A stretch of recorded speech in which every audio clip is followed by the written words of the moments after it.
गुप्त उष्मा, latent heat. गुप्त उष्मा नाम से स्पष्ट है, या एक उष्मा है जो गुप्त रूप, मतलब ये छुपी हुई है, इसका प्रभाव हमें देखने को सीधे रूप से नहीं मिल सकता, इसे हम माप नहीं सकते सीधे रूप से। इसे समझना है तो पहले हम ये समझ लें कि उष्मा कितने प्रकार की है। उष्मा को मुख्य रूप से हम दो भागों में बांट सकते हैं, बोधगम्य उष्मा और गुप्त उष्मा। बोधगम्य उष्मा मतलब ऐसी उष्मा जिसका हमें बोध हो सके, समझ आ सके, इसलिए सेंसिबल हीट कहते हैं, जिसका सेंस हम लोग कर सकते हैं। गुप्त उष्मा या उष्मा भी हम लोगों ने पढ़ा कि ये गुप्त है, छुपी हुई है, इसका अनुभव सीधे तौर से नहीं किया जा सकता है। बोधगम्य उष्मा का प्रभाव हम देख सकते हैं, जैसे कि जब हम पानी को गर्म करते हैं तो उसके तापक्रम में वृद्धि होती है। तो जब उसके तापक्रम में वृद्धि होती है उस समय वो जो उष्मा को ग्रहण करता है वो ही बोधगम्य उष्मा है।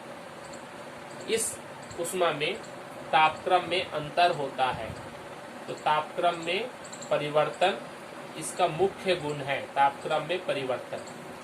गुप्त उष्मा में तापक्रम में परिवर्तन नहीं होता है, किंतु इस उष्मा का काम तब होता है जब एक बर्फ पिघलने लगकर पानी बन जाएगा, मतलब अवस्था में परिवर्तन होंगे, तभी वो गुप्त उष्मा कहलाएगी। अवस्था परिवर्तन,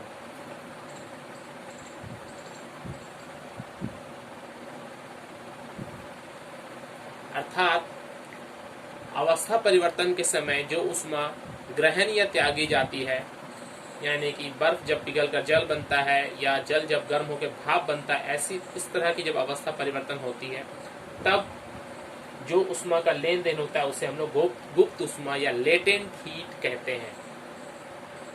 इसे हम लोग थर्मामीटर से नहीं माप सकते हैं, इसे थर्मामीटर से नहीं मापा जा सकता है, किंतु बोधगम्य उष्मा को थर्मामीटर से मापा जा सकता है। इसके बाद हम लोग गुप्त उष्मा की परिभाषा पढ़ लेंगे। गुप्त उष्मा किसी पदार्थ ध्यान देंगे, किसी पदार्थ की इकाई मात्रा द्वारा, मतलब 1 ग्राम, इकाई मात्रा का मतलब 1 ग्राम या 1 किलोग्राम, इकाई मात्रा द्वारा अवस्था परिवर्तन के समय जितनी उष्मा ग्रहण या त्यागी जाती है उसे पदार्थ की गुप्त उष्मा कहते हैं। सीजीएस पद्धति में इसकी इकाई कैलोरी पर ग्राम और एसआई पद्धति में इसकी इकाई जूल पर किलोग्राम। अवस्था परिवर्तन विभिन्न तरह के हो सकते हैं, जैसा जब कोई बर्फ पिघलकर जल बने तो इसे पिघलने की गुप्त उष्मा हम लोग कहते हैं। जब हम 1 ग्राम बर्फ लेते हैं, उस 1 ग्राम बर्फ को 80 कैलोरी उष्मा देते हैं, तब जाके वो जल बनता है। यहाँ पर बर्फ का भी तापक्रम 0 डिग्री सेंटीग्रेड और जल का भी तापक्रम 0 डिग्री सेंटीग्रेड, अर्थात तापक्रम में कोई अंतर नहीं होता है, सिर्फ अवस्था में परिवर्तन होता है। बर्फ जो ठोस है वो द्रव रूप में परिणित हो जाता है। इसलिए हम लोग कहेंगे कि बर्फ के पिघलने की गुप्त उष्मा 80 कैलोरी पर ग्राम होती है। ठीक इसी प्रकार जल वाष्प बनता है,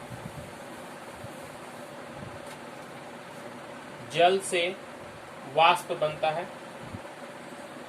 जल का तापक्रम जब वाष्प बनने के लिए होता है तो 100 डिग्री सेंटीग्रेड और वाष्प का भी तापक्रम होता है 100 डिग्री सेंटीग्रेड। यहाँ दोनों में ही तापक्रम समान है, किंतु अवस्था परिवर्तित हुई है। जल द्रव अवस्था में है, द्रव अवस्था से गैसीय अवस्था में परिवर्तन हुआ है। इस अवस्था को परिवर्तन करने के लिए गुप्त उष्मा की आवश्यकता होती है। जब हम 1 ग्राम जल लेते हैं जिसका कि तापक्रम 100 डिग्री सेंटीग्रेड है, जब ये 1 ग्राम जल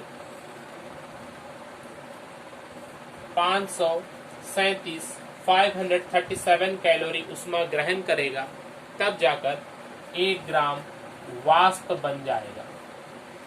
1 ग्राम जल 537 कैलोरी उष्मा ग्रहण कर 1 ग्राम वाष्प बनता है। किंतु तापक्रम में कोई परिवर्तन नहीं है, तापक्रम सेम है, इस चीज को ध्यान दें।